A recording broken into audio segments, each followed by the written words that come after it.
चलिए very good morning to all of you. देखो मुझे टाइम ही नहीं मिल रहा था ना, इसीलिए वीडियो नहीं डाल रहे थे। चलिए आज शुरू करते हैं इलेक्ट्रिसिटी चैप्टर। इलेक्ट्रिसिटी, इलेक्ट्रिसिटी होता क्या है? अच्छा बताओ, इलेक्ट्रिसिटी क्या होता है? चार्ज का फ्लो पढ़ते हो ना। करंट क्या होता है? करंट क्या होता है? Rate of flow of charge. जय दुनिया में कभी भी रेट लग जाए ना बच्चा, नीचे टी से मल्टीप्लाई डिवाइड कर देना है। रेट मतलब ही होता है, जैसे rate of flow of charge है ना, rate of flow of charge बोल दिए तो रेट ऑफ फ्लो ऑफ क्या? चार्ज को क्यू से डिनोट करते हैं, ठीक ना। तो आई करंट है, current equal to Q upon T हो जाता है। इसी में एक क्वेश्चन और आता है, क्यू इक्वल टू क्या होता है? N E, number of electron, electron पे charge. Number of electron N denote करता है, ई क्या? इलेक्ट्रॉन पे चार्ज अपॉन टी। तो ये जो इलेक्ट्रिक करंट का थोड़ा सा फॉर्मूला, ठीक है सर। इससे बहुत सारा न्यूमेरिकल बन जाता है। अब बताओ तो हम तुमको बोलेंगे जो इलेक्ट्रिसिटी फ्लो करता है किसके वजह से? इलेक्ट्रॉन की वजह से, प्रोटॉन की वजह से, या बोथ, या नन ऑफ दिस? बताओ तो electricity current flow due to which? क्यों बताओ तो? क्या कोई बताओ? ए प्रोटॉन, इलेक्ट्रॉन, इसका आंसर हो जाएगा बोथ, क्योंकि ये निगेटिव चार्ज है और ये पॉजिटिव चार्ज है। सर पॉजिटिव निगेटिव दोनों चार्ज होता है ना, ठीक है सर। अगर बोल दे प्रोटॉन तो अब इसी में एक क्वेश्चन और आता है, तो किसके आयंस के कारण? निगेटिव आयंस मतलब एनायन, कैटायन, या बोथ? तो दोनों बोथ हो जाएगा। याद रखना, अगर करंट फ्लो ड्यू टू, अगर आयन कैटायन रहे तो पर भी बोथ हो जाएगा, मतलब एनायन कैटायन रहे तो तब पर भी बोथ हो जाता है, ठीक है ना। तो ये क्वेश्चन है। अब इसमें क्या क्या फॉर्मूला होता है? कुछ तुमको चार्ज दे देगा, 1 कूलम 2 कूलम, बोलेगा 1 कूलम चार्ज में कितना इलेक्ट्रॉन होगा? कुछ नहीं, 1 कूलम चार्ज में हाउ मच इलेक्ट्रॉन। आज का क्लास जितना हम थोड़ा फास्ट चलने का कोशिश करेंगे, लेकिन हर एक टॉपिक को क्लियर कर देंगे। थोड़ा लंबा वीडियो हो सकता है बने, आप लोग देख लीजिएगा। 1 coulomb equal to dash electron. तो बताओ तो क्या होता है? एन इलेक्ट्रॉन हम मान लेते हैं, तो देखो एन इक्वल टू क्या हो जाएगा? 1 कूलम डिवाइड बाय इलेक्ट्रॉन, इसको इलेक्ट्रॉन पे चार्ज करते हैं 1.6 इंटू 10⁻⁻19 कूलम। यहाँ लिख दो 1.6 इंटू 10⁻⁻19 कूलम। इसको जब काटोगे 6.25 इंटू 10⁻18 इलेक्ट्रॉन आंसर हो जाएगा।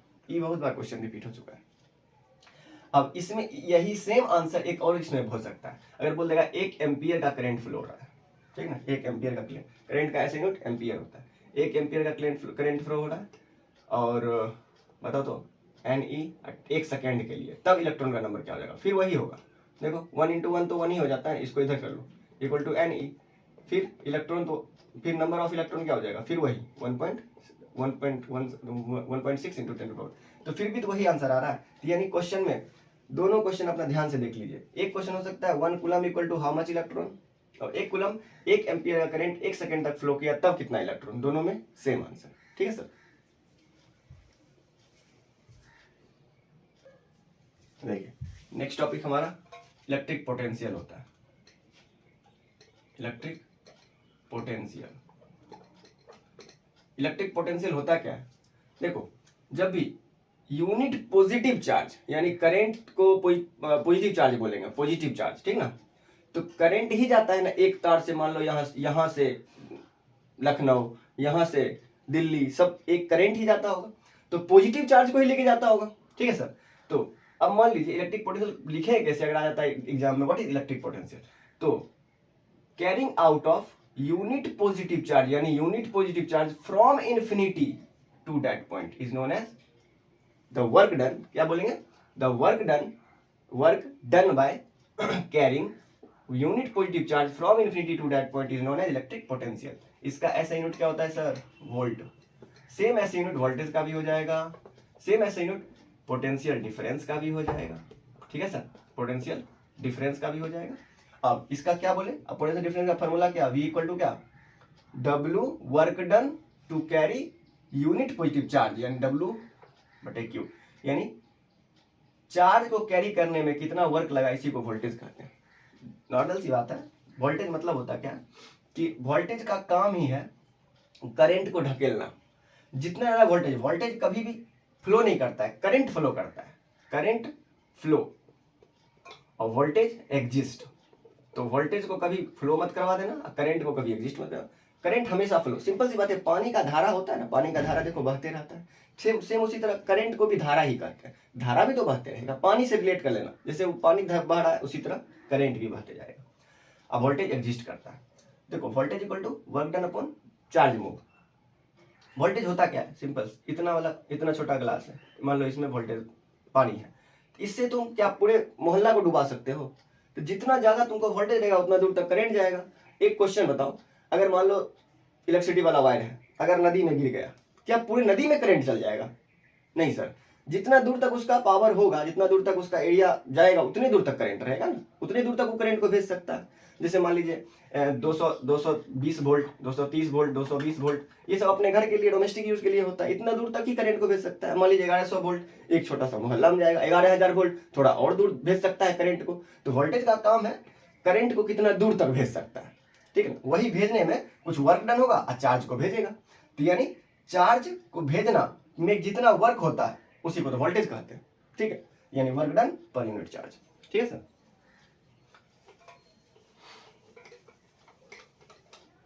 इलेक्ट्रिक पोटेंशियल हो गया, इलेक्ट्रिक वोल्टेज हो गया। अब देखो आई इसको कहते हैं करंट को, इसका ऐसा यूनिट क्या होता है, एम्पियर। एम्पियर आई का क्या क्या भी फॉर्मूला सीख लिए, चार्ज बटे टाइम इक्वल टू एन बराबर क्या होता है, एन ई अपॉन टाइम, ठीक है, ये तीनों फॉर्मूला था। वोल्टेज का देखो, अब बताओ करंट को किससे नापते हैं, मेजर्ड बाय, याद रखना ये सब चीज, करंट मेजर्ड बाय आमीटर।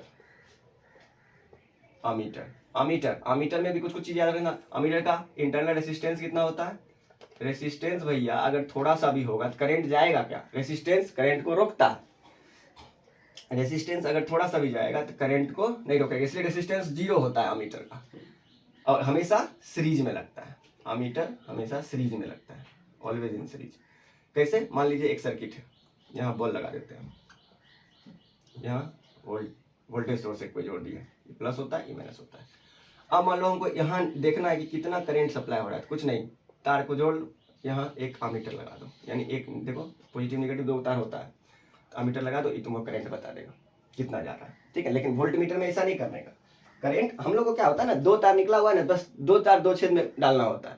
अगर इसमें तुम 2 तार 2 छेद में डाल दोगे ना तो गया, धुआं दे देगा, जल जाएगा, इसीलिए ये आदत नहीं होना चाहिए। अमीटर सीरीज में लगता है, यानी सिंपल सीरीज वाइज, जैसे सीरीज लगाते हो, एक बॉल फिर दूसरा बॉल फिर इस बीच में अमीटर लगा दो, ऐसे चलेगा। लेकिन वोल्ट मीटर में हमको पैरेलल बनाना पड़ता है, बताएंगे पैरेलल और सीरीज पे आएंगे तो, ठीक है सर। अब देखिए अमीटर हमेशा सीरीज में लगता है, ये कोई रिवीजन हो सकता है तुम्हारे लिए बहुत अच्छा। अमीटर सीरीज में लगता है, इंटरनल रेजिस्टेंस कितना होता है, 0, सेम बाय सेम उसी तरह वोल्टेज का क्या देखिए, W अपॉन क्यू। हम सब फॉर्मूला एक बार लास्ट में समरी में देंगे अभी, V इक्वल टू। अब बताओ इसका ऐसा यूनिट क्या हो जाएगा सर, बताइए तो, इसका ऐसे वर्क का जूल, इसका कुलम, इसी को वोल्ट कहते हैं, 1 वोल्ट, ठीक है सर। अच्छा एक क्वेश्चन और आता है कि एक कुलम्ब को कैसे डिफाइन करेंगे, एक कुलम्ब को कैसे डिफाइन करेंगे। देखो यहाँ से भी हो सकता है एक कुलम्ब को डिफाइन, एक लगा दो, यानी 1 एम्पियर 1 सेकंड में फ्लो किया, उसी को एक कुलम्ब कहते हैं। लेकिन दूसरे तरीका से समझो कि कोई भी चार्ज, 2 चार्ज, मान लो Q1 है Q2 है, अगर ये 1 मीटर की डिस्टेंस पे रखा हुआ है, ठीक है, 1 मीटर की डिस्टेंस पे रखा हुआ है, तो उस पे 9 × 10⁹ न्यूटन का एक फोर्स जनरेट होता है, उसी को कहते हैं एक कूलम्ब चार्ज, ठीक है सर। चलिए देखिए, अब जूल पर कूलम्ब को क्या बोलते हैं, वोल्ट। तो बहुत बार अब तुमको बोलेगा ऐसा यूनिट ऑफ वोल्ट क्या होता है, ऐसा यूनिट ऑफ वोल्टेज, ऑप्शन है जूल वोल्ट, जूल पर ampere, B joule coulomb, C joule into coulomb, D none of this. क्या हो जाएगा आंसर, देखो इसी को लिख, देखो यही है जूल पर कूलम्ब, यही हो जाएगा आंसर, ठीक है। वोल्ट मीटर को, अब वोल्टेज को किससे नापते हैं, वोल्टेज को वोल्ट मीटर से, अब बताओ ये हमेशा पैरेलल लगेगा सर। अगर मान लीजिए ये बल्ब है, तो यानी वोल्ट मीटर के लिए एक, देखो अमीटर कैसे लगाए थे, याद करो, अमीटर मान लो ये सर्किट है, ये ठीक है, बीच में जगह, अमीटर को यहां से कर दिए थे, एक लगा दिए थे, यानी ये प्लस वाला ही तार गया हुआ है, इसको माइनस से कोई मतलब नहीं था। लेकिन इसमें क्या, एक प्लस होगा, एक प्लस वाले से जुड़ेगा, एक माइनस वाले से जुड़ेगा, यानी वोल्ट मीटर को आप डायरेक्ट घोप सकते हो, डायरेक्ट वो फंसा, मतलब वो जो सर्किट होता है ना उसमें डाल सकते हो, आराम से चेक हो जाएगा वोल्टेज कितना है। ठीक है, वोल्ट मीटर देखो जब भी यहाँ पैरेलल में लगता है, जब भी सुनो यहाँ से मान लो करंट पास करवाए, अभी तुमको इसका कॉन्सेप्ट हम बात थोड़ा सा देंगे। करंट मान लो यहाँ से गया, करंट गया गया गया, करंट मतलब पानी समझो। देखो सीरीज और पैरेलल सर्किट होता क्या है, यहाँ से मान लो पानी, पानी ये पोटेंशियल, इसको हाई पोटेंशियल कहते हैं, यानी ऊंचा ऊपर रखा हुआ है, यानी वो नीचे रखा हुआ है, ऊपर से नीचे पानी जाएगा। ठीक है, हाई पोटेंशियल से करंट सप्लाई होता है, स्टार्ट होता है, लो पोटेंशियल की तरफ जाता है। हाई पोटेंशियल से मान लो पानी निकले, करंट निकले, करंट निकला, करंट निकला, करंट, अब देखो इधर भी गया इधर भी गया, तो सर जब भी पाइप समझना, पाइप में पानी डिवाइड हो गया, समझो वो पैरेलल सर्किट हो गया, यानी इधर भी गया इधर भी गया, ई पैरेलल हो गया। तुमको बोलेगा वोल्ट मीटर कैसे लगाते हैं, तो पैरेलल में, ऑलवेज पैरेलल में। अब बताओ, इसमें तो करंट हमको नहीं चाहिए ना, वोल्टेज नापना है, तो इसका रेसिस्टेंस कितना हो जाएगा, इन्फिनिटी, बहुत ज्यादा रेसिस्टेंस दे देंगे, करंट जा ही नहीं पाएगा, सिर्फ वोल्टेज आएगा। ठीक है, चलिए नेक्स्ट देखते हैं। इतना हो गया, यानी करंट समझ गए, वोल्टेज समझ गए, अब चलते हैं थोड़ा रेसिस्टेंस पे। अब देखो ओम्स लॉ पे आते हैं, Ohm's law, Ohm's law, Ohm's law क्या बोले, ओम्स लॉ का, ओम्स लॉ है क्या, ई कांस्टेंट टेम्परेचर के लिए बना हुआ। अगर आपको बोल देगा व्हाट इज ओम्स लॉ, तो आप बोलेंगे कांस्टेंट, पहले लगाना पड़ेगा आपको, at constant temperature, at constant temperature, at constant temperature क्या है, वोल्टेज, देखो क्या होता है, करंट फ्लोइंग, यानी current flowing through the circuit, current flowing through the circuit directly proportional to voltage exist between two terminal. यानी मान लीजिए, अब बताओ ये टर्मिनल पॉजिटिव नेगेटिव, इतना दूर में जो वोल्टेज एग्जिस्ट कर रहा होगा, उसने जितना वोल्टेज रहेगा, बोले थे ये इसी को लिख सकते हैं, V equal to I, V directly proportional to I. Voltage जितना ज्यादा टकरा उतना दूर करंट भागेगा, जितना ज्यादा टकरा वोल्टेज उतना दूर करंट जाएगा, सिंपल सी बात है। अब हुआ जितना भी, अब देखो मान लो प्रोपोर्शनलिटी समझो पहले, मान लो एक राम है एक श्याम है, इतना, ये सब डिटेल क्लास होता है इस सब का, ठीक ना, लेकिन हम शॉर्टकट में निकालने की कोशिश कर रहे हैं ताकि एक रिवीजन हो जाए, उसके बाद तुम लोग पढ़ेगा समझ में आ जाएगा।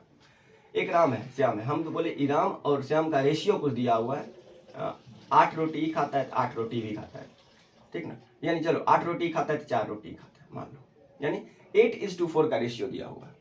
ठीक है, अब बताइए तो ये 10 रुपया इसके पास आया, इसके पास कितना आएगा, इसका आधा, 5 रुपया, ठीक है 5 रुपया। अगर मान लीजिए इसके पास कहीं भी जाके 100 बार मत्था टकरा दिया मुड़ी ऐसे करके, ये कितना बार, श्याम कितना बार, 50 बार टकराएगा। अच्छा, क्या रेशियो से पता चल रहा है कि ये दोनों इक्वल है क्या, तो रेशियो कभी इक्वल नहीं होता है, एक तुमको वैल्यू प्राप्त करने के लिए संख्या बताता है, एक रेशियो डिवीजन रूल से, ठीक ना।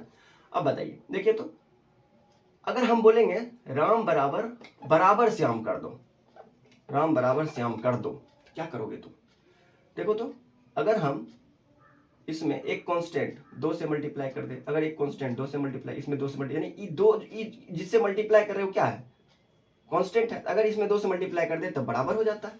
तो जब भी रेशियो में, जैसे मान लीजिए वोल्ट यही भी है, इक्वल टू आई करेंगे, अगर मान लो यहाँ कुछ करेंगे तो पक्का पक्का कांस्टेंट होगा, ठीक है। देखिए ये तो V इक्वल टू आई, ये जो लगा रहे हैं क्या होगा बाबू, कांस्टेंट होगा, तो यही कांस्टेंट रेसिस्टेंस होता है, किसी भी वायर का कांस्टेंट जो होगा, रेसिस्टेंस कांस्टेंट ही होता है, इसीलिए कोई भी न्यूमेरिकल बनाएंगे तो हम सबसे पहले कोशिश करेंगे रेसिस्टेंस फाइंड करने का, क्योंकि रेसिस्टेंस कांस्टेंट होता है।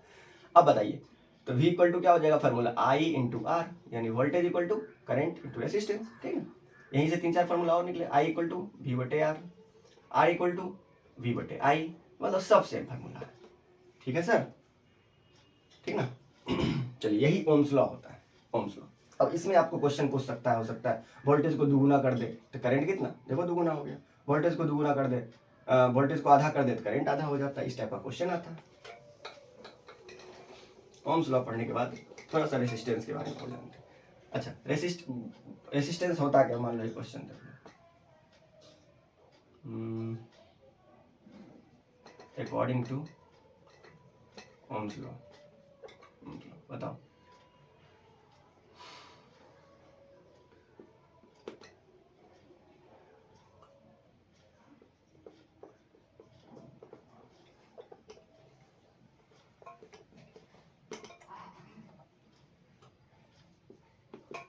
बताओ क्या हो जाएगा। देखो v बटे आई इक्वल टू कॉन्स्टेंट और v बटे आई इक्वल टू आर, दोनों सेम है, यानी यहाँ बोथ ऑफ दिस, दोनों ऑप्शन सही हो जाएगा। ठीक, both A and both B and C. ठीक है, सोच रहे जल्दी जल्दी करके थोड़ा सा जल्दी फास्ट करे ताकि तुम्हारा सिलेबस खत्म हो जाए। चलिए अब देखो ये रेसिस्टेंस, अब 3 चीज सीखे हैं। देखो 3 चीज क्या सीखे, करंट, वोल्टेज और रेसिस्टेंस। अब देखो तीनों का रिलेशनशिप, बोलेगा करंट वोल्टेज का रिलेशनशिप कौन देता है, तो ओम्स लॉ देता है, V equal to I R. ठीक, अब समझो ये जो है ना, ये ऐसे मान लो एक ऐसे, ठीक है, यहाँ एक रस्सी खींचा हुआ है, ये रेसिस्टेंस आर है, ये खींच रहा है, ये ऐसे करके बना देते हैं कुछ, और ये वोल्टेज लात मार रहा है करंट को, करंट ऐसे है, यानी ई वोल्टेज, ई करंट, ये रेसिस्टेंस। याद रखना वोल्टेज जो होता है ना वो हीरोइन होती है, और करंट हीरो, और ये विलेन। देखो सर हीरोइन क्या करेगी, इसको लतियाएगी, जाओ मेरे लिए लड़ाई करो, ठीक ना। जैसे ये हीरोइन कभी खुद से लड़ाई करती है, हीरो लड़ाई करने जाता है, लेकिन वजह क्या, हीरोइन रहती है, हीरोइन के कारण हीरो लड़ाई करने गया, हीरो लड़ाई करेगा, हीरो का रास्ता में कौन आएगा रोकने के लिए, तुमको रास्ता जाने देंगे नहीं, घेर लेंगे, तो घेरेगा कौन, ये रेसिस्टेंस विलेन। तो विलेन क्या होता है, it opposes the flow of current, यानी करंट जितना जाएगा, अगर रेसिस्टेंस वहां तगड़ा खड़ा हो गया तुमको जाने तो देंगे नहीं, तो यानी क्या हो गया, रेसिस्टेंस क्या विलेन की तरह एक्ट कर रहा है, यानी रेसिस्टेंस बोलेगा what is resistance, it opposes the flow of current, यानी फ्लो ऑफ करंट, पानी का रास्ता रोक रहा है। ठीक है सर, ये छोटा सा था। अब देखिए अब चलते हैं रेसिस्टिविटी पे। रेसिस्टिविटी, अब एक टॉपिक है रेसिस्टिविटी,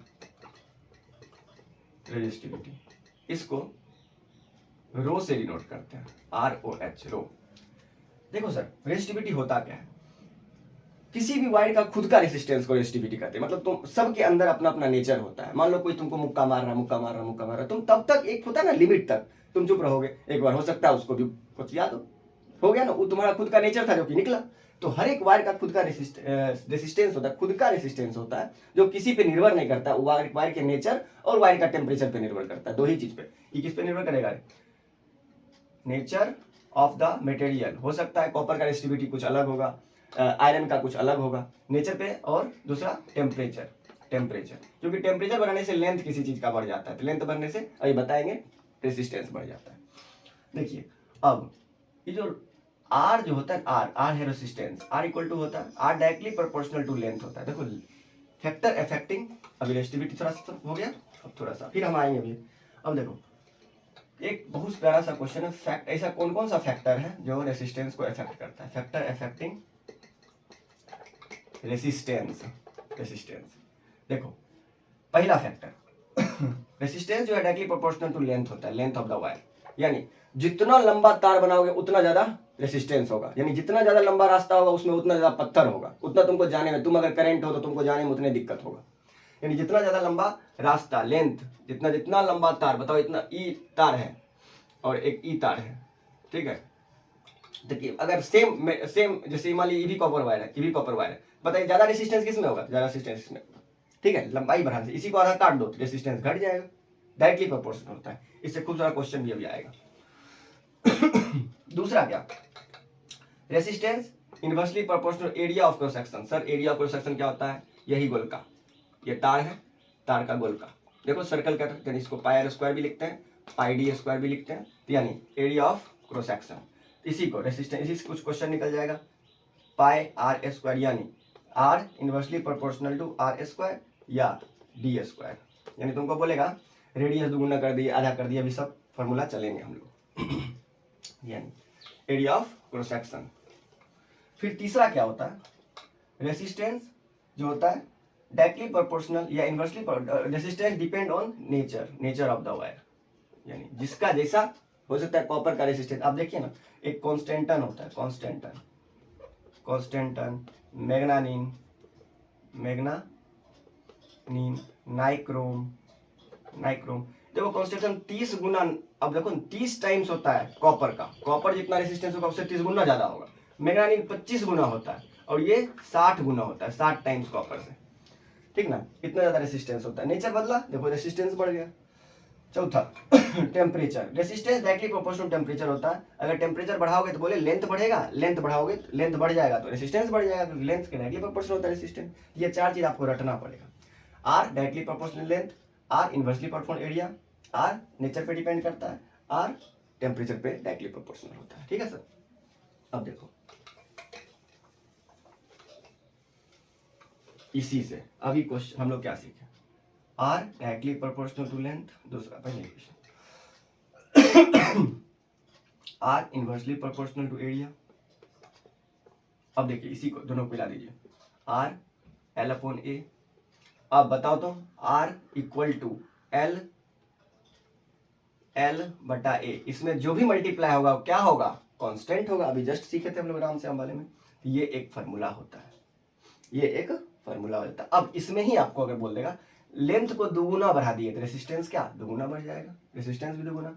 अब बताइए अगर लेंथ को आधा कर दिए तो रेसिस्टेंस भी आधा हो गया। एरिया ऑफ क्रॉस सेक्शन को आधा कर दिए, देखो रो तो सेम है, area of cross section a/2 कर दिए, ये 2 ऊपर चल जाता है तो ये क्या दुगुना हो जाता है, उल्टा पुल्टा चलेगा। ई आधा ई दुगुना, ई दुगुना ई आधा। देखो अगर एरिया को दोगुना कर दिए तो ये ओवरऑल आधा हो जाएगा, सिंपल।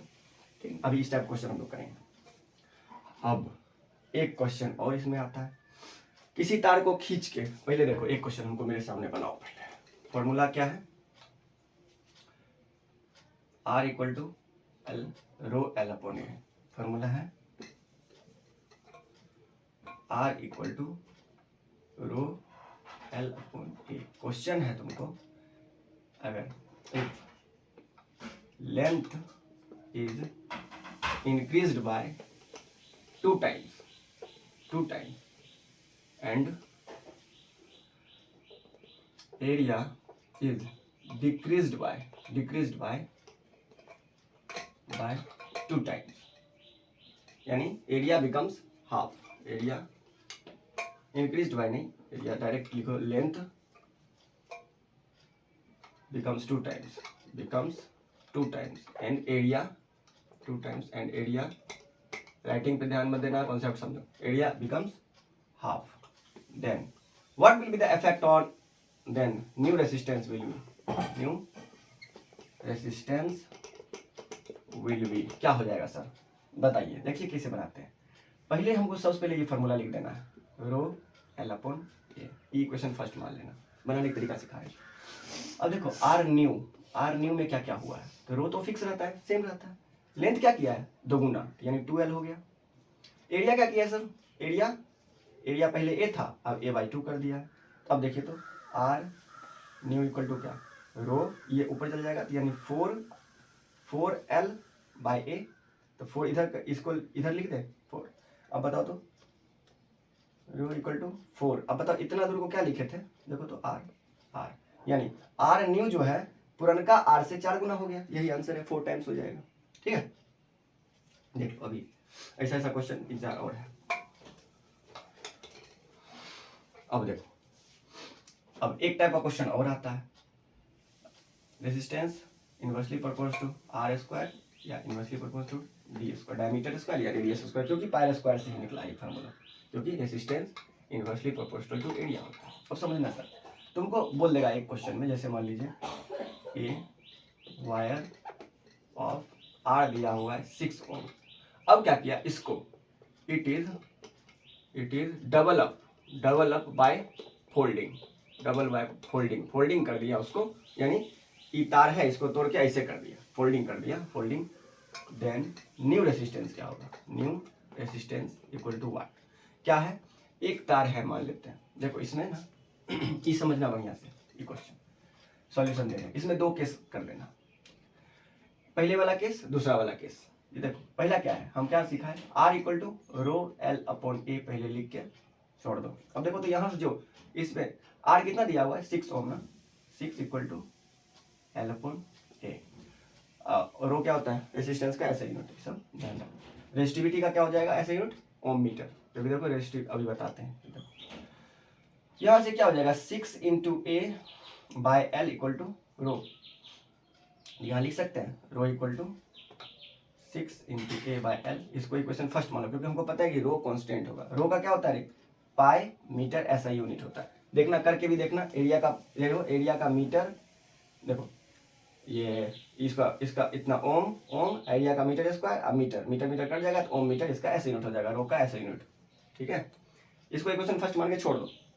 इतना से हमको आगे नहीं पढ़े, इतने दूर में हम ये बना लिए। अब देखते हैं, it is develop by folding. Sir अगर मान लीजिए उसका लेंथ हम L माने हैं, उसका लेंथ पहले वाला का L मान लिए, अब बताइए तो डेवलप हो गया, यानी E कितना हो गया होगा, L/2। अच्छा L/2 होने से क्या इसके एरिया पे, इसका एरिया ऑफ क्रॉस सेक्शन को हम A माने थे पहले, एरिया ऑफ क्रॉस सेक्शन बढ़ा होगा कि घटा होगा भैया, डबल हो गया है, यानी एरिया ऑफ क्रॉस सेक्शन क्या 2A हो गया होगा। अब बढ़िया से समझना ये चीज। देखो तो नया वाला आर न्यू इक्वल टू फिर रो L, अब क्या L अब L/2 हो चुका है। सर जब भी होगा नीचे लिख दिया करना, जल्दी जल्दी बनता है कुछ नीचे। और एरिया ऑफ क्रॉस सेक्शन क्या 2 × A हो गया है। ठीक है सर, 2 × A हो गया, यही होता है ना। अब बताओ फिर रो इक्वल टू आर न्यू क्या 4A लिख दे बटे L लिख दे, इक्वेशन सेकंड मान लो। अब बताओ रो तो वायर तो एक ही है, तो वायर एक ही है तो रो तो एक ही होगा, बस यही क्वेश्चन मत दिमाग लगाना, रो इक्वल कर देना। देखो बुक अकॉर्डिंग मत बनाना, जैसे बता रहे बनाना, सही सही आंसर आता है। इसका शॉर्टकट भी देंगे, देने वाले चेक करना। अब देखो रो इतना आ गया, रो इतना आ गया, दोनों रो तो बराबर ही होगा ना, तो इसको बोला इक्वेशन 1 इक्वल टू इक्वेशन 2 कर दो। तो 6A बटे L इक्वल टू कितना R new 4A upon L से L गया, A से A गया। बताइए आर न्यू बोले को क्या हो जाएगा 6/4, क्या हो जाता है सर 1.5 ओम, यही आपका आंसर है 1.5 ओम। अब कुछ भी आ जाए, अगर मान लीजिए डबल अप किया ना, बोलेगा कि खींच के दुगुना कर दिए, डबल हो गया। अगर मान लीजिए डबल कर दिया ये समझे, पहले देख लीजिए। मेरे क्लास करने के बाद एक बार जरूर अपने से खुद से पढ़ना, ये तुमको रिवीजन सीरीज है। नहीं समझ में आएगा कमेंट करना, लेकिन एग्जाम से पहले जो पूछना होगा पूछ लेना। अब समझिए sir, double up by folding किया था, अब हम बोल रहे हैं उसको 2 टाइम्स खींच दिया गया, स्ट्रेच 2 टाइम्स स्ट्रेच कर दिया गया। अब क्या होगा, नया वाला रेसिस्टेंस क्या होगा सर, देखिए 2 टाइम्स स्ट्रेच कर दिया गया, फिर वही। अब बताओ डायरेक्ट करें, रो इक्वल टू आर क्या होता है बताओ, ये वाला फॉर्मूला तुमको पता है ना, are equal to row L/A। तो रो इक्वल टू क्या हो जाएगा, rho equal to R into A, R कितना दिया हुआ है 6 × A/L, इसको इक्वेशन फर्स्ट मान ले। ठीक है, पहला वाला तो कोई दिक्कत नहीं है ना, इतना दूर से ही हम बना रहे हैं पहला वाला। दूसरा में सोचना है, अब बोल क्या रहे 2 टाइम इंक्रीज कर दिया, मतलब पहले इतना था L मानते थे, इसको A मानते थे, अब क्या किया दोगुना खींच दिया भैया, खींचने के बाद L तो दोगुना हो गया, लेकिन इसका क्या पतला, रबर को पहले इतना मोटा है, तुम खींच दो तो गोलका जो होगा एरिया ऑफ सेक्शन तो उतने कम हो जाएगा ना, आधा। तो अब E क्या हो गया A/2, बस लगा देना। R new equal to direct लगाते हैं, आर न्यू इक्वल टू क्या सर, देखो यहीं से निकाले यहीं से, फिर रो इक्वल टू क्या हो जाएगा, ये तो आर था, आर न्यू, अब एरिया क्या हो चुका है सर A/2 हो चुका है नीचे, और लेंथ कितना हो चुका है 2। अब बताइए सर आर न्यू नहीं निकाल सकते, रो दोनों इक्वल कर दो, यानी 6 इक्वेशन फर्स्ट बराबर इक्वेशन 2 कर दो, पहला बराबर 2 कर दो। 6A/L equal to sir R new into A/4L, लेकिन L से L गया, A से A गया। अब बताइए आर न्यू इक्वल टू कितना 6 चौके 24 ओम आंसर है आपका। अब क्या भैया इसका कोई शॉर्टकट ट्रिक है, हाँ भाई सबका शॉर्टकट ट्रिक होता है, इसका भी है। देखिए तो याद रखना, जब भी कोई खींच दे तो जितना पहले का रेसिस्टेंस है ना, उसमें उसका स्क्वायर से मल्टीप्लाई कर देना, आंसर वही होगा। क्या है पहले का रेसिस्टेंस 6, खींचा कितना 2 टाइम्स, 2 का स्क्वायर से मल्टीप्लाई कर दो, देखो 6 × 4 24, आंसर यही ना आया था। ठीक ना, अब समझो फिर से, जैसे मान लो बोलेगा 1 ओम 5 ओम है, एक का रेसिस्टेंस 5 ओम दे दिया, इसको खींच के 3 गुना कर दिया गया, तो बताइए नया वाला रेसिस्टेंस कितना, तो पहले 5 लिख देंगे, कितना खींचा रे, खींचा नहीं खिंचाव स्क्वायर याद रखना, कितना खींचा 3 गुना खींच लिया भैया, तो 3 गुना से देखो तो 9 × 5 45 ओम इसका आंसर होगा, करके देख लेना। ठीक है सर, अब इस टाइप का क्वेश्चन चेक करने का ये विधि है, और एमसीक्यू आएगा डायरेक्ट मारिएगा क्वेश्चन। ठीक है, चलिए नेक्स्ट चलते हैं। अब खिंचाव स्क्वायर, इसी तरह एरिया डायमीटर भी आ सकता है, देखो डायमीटर भी यहाँ लिख दिया, डायमीटर का भी सेम क्वेश्चन आता है, तुमको बोल देगा डायमीटर को दुगुना खींच दिए, बस खिंचाव स्क्वायर मल्टीप्लाई कर देना, आ जाएगा आंसर। अब बेसिक भी बता दिए। अब चलते हैं सीरीज और parallel connection. Series and parallel connection हम एक जगह लिखेंगे, सीरीज पैरेलल। एक बार देख लेते हैं, चल रहा है वीडियो में।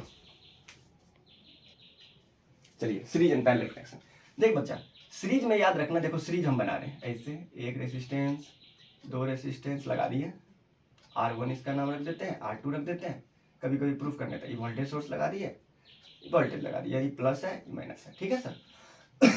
करेंट इधर से फ्लो करवाते हैं। तो सीरीज में करंट जो होता है ना बच्चा, देखो तो पानी, पाइप समझना, पानी से निकालो, ये पाइप है, पाइप है, पाइप है, पाइप है, वही चल गया, यानी एक ही पाइप गया है ना, एक ही पाइप गया तो सीरीज में है। तो आई चेंज हुआ क्या? नहीं, सेम होता है सीरीज में।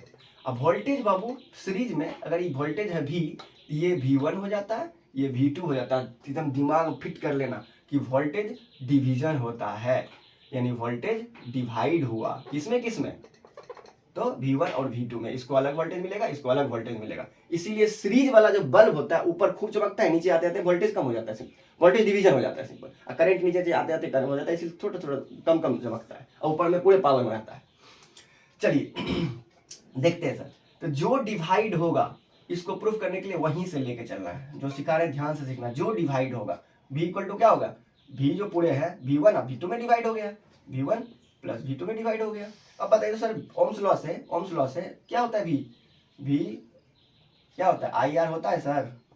ये क्या हो जाए, I तो सेम है, I तो यहाँ भी रहेगा, I यहाँ भी रहेगा, लेकिन क्या V1 बराबर R1, देखो I R1 I R2, देखना sir, I R equal to, I तो फिक्स है, R1 प्लस R2, I गया, यही तुमने तो बुक लिखा होगा, R equal to R1 plus R2 dot dot dot dot RN तक।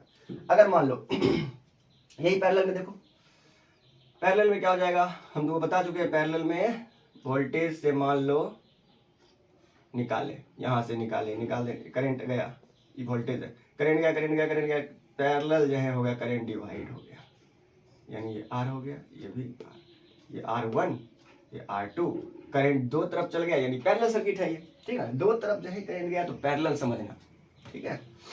अब बताइए, वोल्टेज पैरेलल में सेम रहता है, इसीलिए तुमसे एक क्वेश्चन पूछेगा, डोमेस्टिक वायरिंग कैसा करते हैं, तो वोल्टेज अपना घर का हर एक में देखो ना, हर एक बॉल जलाओ, वोल्टेज सेम रहेगा सब में। तो डोमेस्टिक वायरिंग में वोल्टेज पैरेलल सर्किट में करते हैं, पैरेलल कनेक्शन में करते हैं डोमेस्टिक वायरिंग, मतलब घर वाला कनेक्शन। चलिए अब देखिए I, ठीक है सर, I यहाँ से निकला, दोनों में डिवाइड हो गया, लेकिन वोल्टेज सेम रहेगा, तो जो डिवाइड होता है उसी को लिखते हैं। I कितना पार्ट में डिवाइड हुआ, I1 प्लस I2। बताओ I equal to Ohm's law से क्या होता है, V/R, फिर I1 इक्वल टू क्या हो जाएगा, V/R1, फिर I2 equal to V/R2, V/R2, ठीक है। अब देखो V भी गया, V 1/R लिख सकते हैं इसको, फिर V कॉमन ले लेते हैं तो 1/R1 और प्लस 1/R2 लिख दें, V भी गया तो बचा ही फार्मूला ना। इसी तरह 1/, ऐसे आते रहे।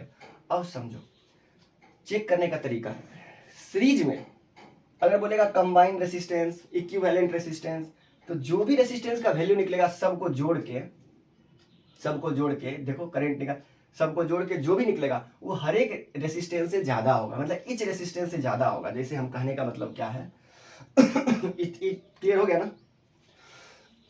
इसी देखो, अगर दो रेसिस्टेंस लगा हुआ है तो उतना 1/R अनुवाद करना, डायरेक्ट R इक्वल टू ऊपर गुना और नीचे जोड़ कर देना, आ जाएगा, ठीक ना। अभी बताते हैं इसका एप्लीकेशन। अब अभी तक इस चीज क्लियर हो गया, स्क्रीनशॉट लीजिए। अब आगे चलते हैं, ये 2 नंबर में प्रूफ करने आता है, कभी कभी जतरा ठीक रहा आ जाएगा। चलो अभी हम लोग सीखे पहला सीरीज में R बराबर R1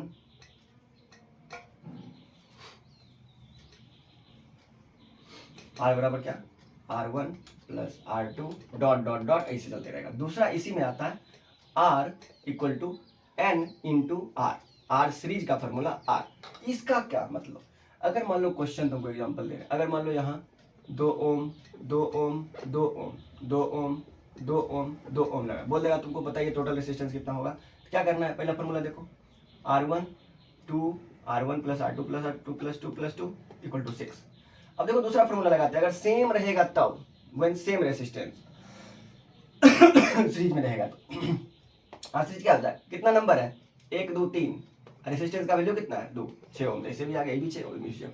अब हम जो बताना चाह रहे थे नोट में क्या देखना, सीरीज में इस 6 ओम जो है हर एक छुटकनी से बड़ा है ना, हर एक छोटा, यानी सीरीज में करंट जो होता है कम हो जाता है, क्योंकि रेसिस्टेंस से बड़ा हो गया ना, सबसे ज्यादा बोलेगा सीरीज में रेसिस्टेंस इच रेसिस्टेंस से ज्यादा होता है। ठीक उसी तरह पैरेलल में देखो, ये पैरेलल का हम बताएगा क्या होता है, 1/r equal to 1/r1 plus 1/r2, इसी तरह 1/ऐसे चलते रहेगा।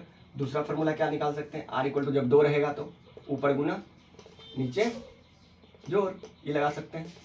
अब तीसरा वाला फॉर्मूला, अगर r पैरेलल है तो कुछ नहीं, r है, देखो r है तो ऊपर r लिख देना और नीचे n लिख देना, इसमें n मल्टीप्लाई करते हैं, इसमें n अगर सेम रहेगा तब, अगर रेसिस्टेंस सेम रहेगा तब। जैसे मान लो ये क्वेश्चन, एक एग्जांपल, अगर मान लो ये 4 ओम 4 ओम 4 ओम 4 ओम ऐसा वाला एक सर्किट बना दिए, ये 4 ओम 4 ओम 4 ओम, ओम अपने से लगा लेना।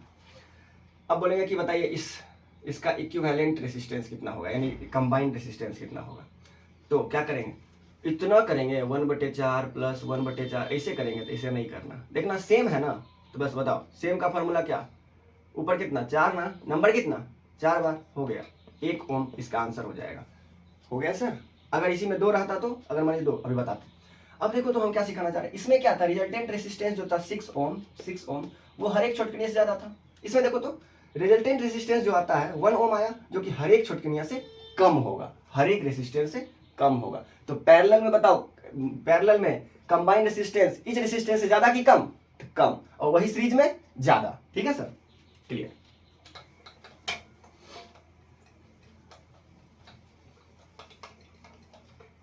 अब देखो जैसे मान लो ये हो गया 4, ये हो गया 6, क्या करेंगे इसको इक्विवेलेंट रेसिस्टेंस निकालने के लिए, ऊपर गुना नीचे जोड़ सीधे, 4 × 6 4 + 6 10 हो गया, 2.4 आंसर ओम। ठीक है, अब तुमसे एक क्वेश्चन ऐसे भी आ सकता है, बोलेगा 16 ओम का एक रेसिस्टेंस है, 16 R3 = NR, ये फॉर्मूला रामबान होगा तुम्हारे लिए, ठीक ना। बोलेगा 16 ओम का 4, अब 16 ओम का देखो तो बोलेगा एक 16 ओम है, ऐसा 4 पैरेलल में लगा हुआ है, 16 ओम 16 यहाँ 16 ऐसा 4 कनेक्शन दिया हुआ है, ऐसा 4 कनेक्शन सीरीज में लगा दिया है। तो बताइए टोटल ओवरऑल रेसिस्टेंस कितना हो जाएगा, तो क्या उतना करेंगे तो कितना देर लगेगा, तो ये वाला फॉर्मूला लगा देंगे, तो 16 सेम है, जब भी सेम रेसिस्टेंस रहे तब, जब भी सेम रेसिस्टेंस रहे तब ऐसा ही फॉर्मूला होता है। ऐसा क्वेश्चन आजकल नया आने लगा। देखिए ये 16 है, तो क्या इसका बताइए तो कंबाइंड रेसिस्टेंस सर जी कितना होगा, 16 क्या है बताओ, कंबाइंड रेसिस्टेंस ना पैरेलल में कंबाइंड रेसिस्टेंस क्या होगा, देखिए तो R16 कितना है, 1 2 3 4, ये कितना हो गया 4, इसी तरह ये भी 4 होगा, बताओ टोटल क्या हो जाएगा 16 ओम आंसर। देखो इस सीरीज में तो नॉर्मल जुड़ जाएगा ना, इसका निकाले पैरेलल, इसका निकाले पैरेलल, इसका 4 बाकी सब सीरीज में तो फिर सीरीज में देखो तो 4 4 4 4 फिर सेम आ गया, बताओ क्या n कितना बार 4 बार क्या है 4, हो गया ना 16। ऐसे वाला बहुत सारा क्वेश्चन आने लगा है आजकल। ठीक सर, हो गया। इतना होने के बाद और अब पैरेलल सीरीज का कनेक्शन बनाते रहिएगा, बुक में बहुत सारा क्वेश्चन है, हम तो बस आज कॉन्सेप्ट दे रहे हैं। अब चलते हैं, देखो अब चलते हैं पावर पे। पावर क्या होता है, वर्क डन अपॉन टाइम, यानी एक फिक्स टाइम में कितना, मान लो दो लड़का है, एक घंटा में एक लड़का को 20 पटका मार देता है एक लड़का को, और दूसरा लड़का उसी को मतलब उस सेम काम को 1 घंटा में ही 50 पटका दे देता है। ज्यादा पावर किसका, यानी सेम टाइम में ज्यादा पटका देने वाला, यानी जब टाइम सेम हो तो ज्यादा वर्क जो करेगा उसके पास उतना पावर होगा, power directly proportional work, inversely proportional. बहुत ज्यादा टाइम ले लिया पावर उसको कम है, बहुत ज्यादा टाइम, बहुत कम टाइम लिया पावर ज्यादा है, power equal to work done upon time taken.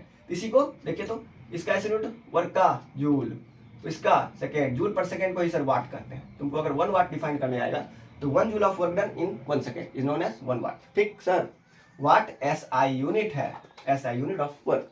ठीक है, अब हो सकता है वाट है, किलो वाट भी हो सकता है, तुमको ये वाला हम बता चुके हैं, किलो वाट भी हो सकता है, तुमको बोल देगा किलो वाट, मेगा वाट, ये सब कन्वर्जन आ सकता है। कन्वर्जन वाला एक वीडियो हम डाले हुए, देख लेना एक बार।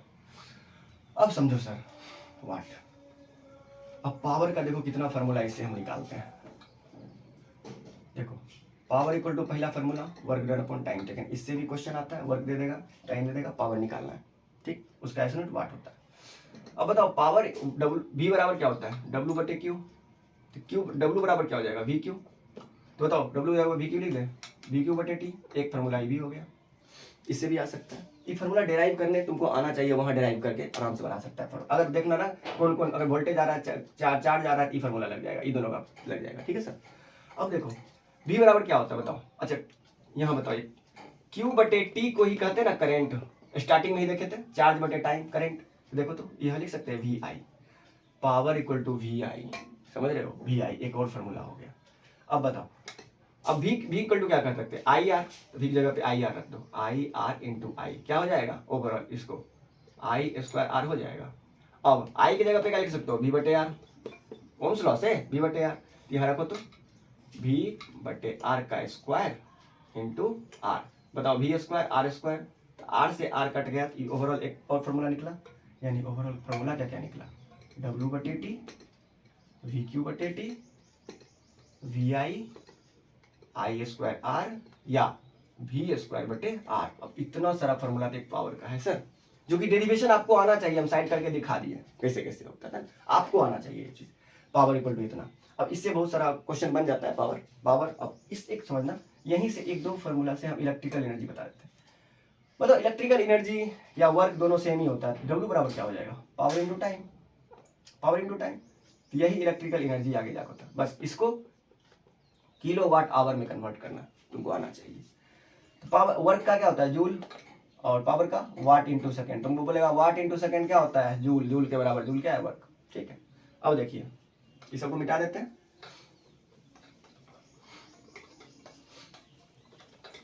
देख हम अभी जैसे सीखे पावर इक्वल टू डब्ल्यू बटे टी, यानी डब्ल्यू बराबर पी गुना टी, ठीक, यानी इसी को इलेक्ट्रिकल एनर्जी कहते हैं, ई बराबर पी गुना टी। इलेक्ट्रिकल एनर्जी हमेशा किलोवाट आवर में लिखना, अगर जूल में बोल देगा, जूल में बोल देगा या वाट सेकंड में बोल देगा तो करना उसी तरह। इलेक्ट्रिकल एनर्जी क्या होता है, इलेक्ट्रिकल एनर्जी निकालने के लिए तुमको पहले पावर निकालना पड़ेगा, वो भी किलोवाट आवर में। इलेक्ट्रिकल एनर्जी में ये वाट है ना, वाट इंटू सेकेंड, और यहाँ तुमको करना पड़ेगा वाट को किलोवाट आवर में करना, किलोवाट और सेकेंड को आवर में कर देना। तो यही कॉमर्शियल यूनिट, जिसको एक यूनिट तुम लोग घर में बोलता है, एक यूनिट, 2 यूनिट, 3 यूनिट उठा ना, तो यानी क्या होता है कि 1000 वाट है ना, 1000 वाट 1 घंटा तक जला, 1 घंटा तक जला। चाहे तुम्हारा बहुत सारा बॉल होगा, 10-10 वाट का है कुछ बॉल, तो टोटल मिला के घर में 1000 वाट पुरा लो, 1 घंटा तक जला दो, तो तुम्हारा 1 यूनिट उठ जाएगा। 1 यूनिट का दाम जितना होगा उतना से मल्टीप्लाई करके रुपया आ जाता है। तो समझे सर। देखिए इलेक्ट्रिकल एनर्जी निकालने के लिए क्या करना पड़ेगा, तुमको बोलेगा मान लीजिए, अब देखो याद रखना 1 किलो वाट आवर में कितना जूल होता है, 3.6 इंटू 10⁻6 जूल। ये सब वीडियो डाला हुआ है, आराम से देख लीजिएगा, कन्वर्जन, एक से एक कन्वर्जन उसमें सिखाया हुआ है, ठीक। अब देखिए आपको बोल देगा, मान लीजिए 2 बल्ब है, 2 बल्ब है, मान लीजिए 10-10 वाट का, 10 वाट का, 10 वाट ईच, और मान लीजिए 80 वाट का एक फैन है, मान लो फैन है, दोनों, अब ये दोनों मिला के चलता कितना है, 1 घंटा तक चलता है, 1 घंटा तक चलता है। या मान लो तुम 100 घंटा तक चला लो इसको, 100 घंटा तक चला, तुमको बोलेगा कितना एनर्जी होगा, एनर्जी कितना बनेगा, एनर्जी कितना आया। क्या होता है एनर्जी के लिए, क्या होता है पावर इंटू टाइम।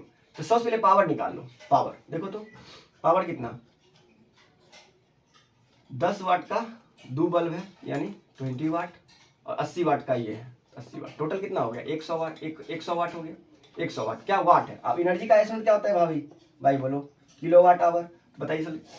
अब किलोवाट है, इसको अगर 1000 वाट बराबर 1 किलोवाट होता है ना, तो 1 वाट बराबर कितना, 1/1000, 1/1000, बताइए 100 वाट इक्वल टू कितना, 100 वाट इक्वल टू कितना, 1/1000 गुना 100। तो डायरेक्ट हम कर दें इसी में, जो अभी डिवाइड बाय 1000 कर देना, 0 गया 0 गया, यानी 1/0 आ गया है ये किलोवाट, ठीक है सर। यानी पावर हमको यहाँ से निकल गया, पावर निकल गया 1/10 वाट, सॉरी किलोवाट। अब देखो तो कितना आवर तक, 100 घंटा, 100 घंटा। अब टाइम निकाल लो, 100 आवर। सर बस फार्मूला लगा दीजिए ना, बस याद रखिएगा किलो वाट में ही, इसीलिए बुक में डायरेक्ट तुम लोग को 1000 दे दिया है। 1000 हम बोल रहे हैं, पहले ये निकाल लेना, पावर ऐसा यूनिट में ही निकले, मतलब किलो वाट में ही निकालना अगर एनर्जी पूछेगा तो, क्योंकि यूनिट वाला अगर होगा तो किलो वाट में ही होगा, कॉमर्शियल यूनिट। पावर कितना निकला सर? 1/100 10 इंटू टाइम कितना है 100, काट दीजिए कितना 10 किलो वाट आवर, या इसी को 10 यूनिट बोलते हैं। अब बोल देगा अगर सरकार 1 यूनिट का 6 रुपया लेती है तो 10 यूनिट का कितना, तो बस 10 इंटू 6, 60 रुपया का बिल आ गया तुम्हारे घर में। ठीक है, चलिए इस टाइप का भी क्वेश्चन होगा। अब उसके बाद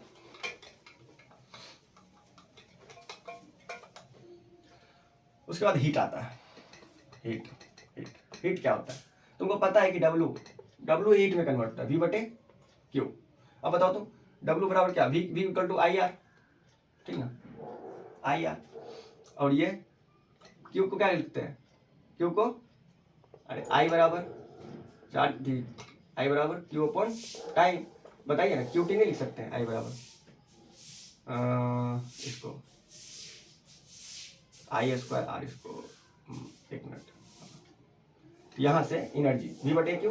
अब देखो W बराबर V पावर V, यहाँ V इक्वल टू लिख सकते हैं ना I into R, Q equal to I T, Q equal to I T. यहाँ से आप एक फार्मूला निकाल सकते हो, डायरेक्ट वाला एक फार्मूला निकाल सकते हो। तो यहाँ W जो होता है आई स्क्वायर आर टी, याद रखना क्यू टी है। देखो आई स्क्वायर आर को ही क्या, कुछ दिमाग थोड़ी लगाना है, इसमें नहीं दिमाग लगाना है, वो हम लेंदी वाला प्रोसेस बताए थे, डिलीट कर दिए। अब शॉर्टकट वाला समझो, अभी जस्ट हम लोग सीख के उसी से क्यों नहीं निकाले, पावर इनटू टाइम होता है ना सर, तो पावर बराबर यही तो हीट एनर्जी भी है, हीट भी तो एक टाइप का एनर्जी ही है, ठीक ना। हीट का ऐसे कैलोरी होता है, ठीक ना, हीट भी तो एक टाइप का एनर्जी है। पावर का क्या लिखते हैं, आई स्क्वायर आर लिखते हैं, T I square R T heat. अब बताओ इससे क्वेश्चन आता है, वो डब्ल्यू बटे क्यू करेंगे ना, लेंदी चल जाएगा। अब समझो तो सर, पावर हीट जो है, हीट किसके डायरेक्टली प्रोपोर्शनल है, हीट आई स्क्वायर के डायरेक्टली प्रोपोर्शनल है। अगर तुमसे पूछेगा करंट को दुगुना कर दिए, हीट कितना 4 गुना हो जाएगा। देखो करंट 2I कर दिए, 2I का स्क्वायर 4 गुना, इससे क्वेश्चन आता है, करंट हीट को दुगुना कर दिए, यानी करंट अगर दुगुना हो गया तो हीट कितना 4 गुना हो गया। करंट अगर आधा हो गया, बताओ तो करंट अगर आधा हो गया तो आई स्क्वायर बटा 4, आई स्क्वायर यानी 1/4 टाइम्स हो गया। ठीक है, इस टाइप का क्वेश्चन भी आता है।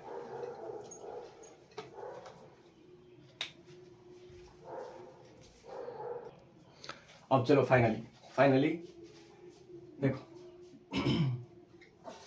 अब कुछ एप्लीकेंसेस जैसे टंगस्टन होता है बल्ब में लगता है, जैसे नाइक्रोम होता है हीटर में लगता है, गीजर में लगेगा, हेयर ड्रायर में लगेगा, ये सब नॉर्मल सा है।